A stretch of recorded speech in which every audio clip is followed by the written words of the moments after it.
প্রিয় ভাই বোনদের জন্য সুখবর।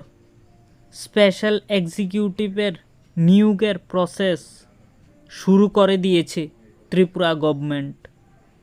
মাননীয় মন্ত্রী টিঙ্কু রায় বলেছেন 1.5 মাসের মধ্যেই তোমাদের যারা স্পেশাল এক্সিকিউটিভ রয়েছে তোমাদের অফার লেটার দেওয়া হবে। তো স্পেশাল এক্সিকিউটিভে যারা যারা সিলেক্ট হয়েছ তাদের নাম লিস্ট করা ইতিমধ্যেই শুরু করে দিয়েছে ত্রিপুরা গভর্নমেন্ট। তো স্পেশাল এক্সিকিউটিভে 100% ট্রান্সপারেন্সি হবে এটা বলা যাচ্ছে না, কারণ তোমরা যারা দিয়েছ তারা জানো যে এখানে ইন্টারভিউর মাধ্যমে নিয়োগ করা হয়েছে।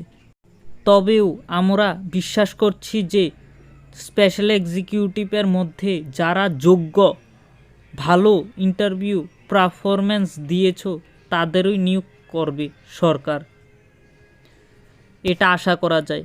আর যারা স্পেশাল এক্সিকিউটিভের জন্য অ্যাপ্লাই করেছিলে, তো পরবর্তী নামের লিস্ট আসলেই আমি আমার চ্যানেলে আপলোড করে দেব। তাই আমার চ্যানেলটি তোমরা লাইক অ্যান্ড সাবস্ক্রাইব করে রাখো, যেহেতু রেজাল্ট পাবলিশ হওয়ার সাথে সাথেই তোমরা যেহেতু দেখতে পাও। এটার মধ্যে কি কি ডকুমেন্ট নিয়ে যেতে হবে সব বিষয়ে আমি পরে ভিডিও বানিয়ে দেব। তোমরা নিশ্চিন্ত থাকো।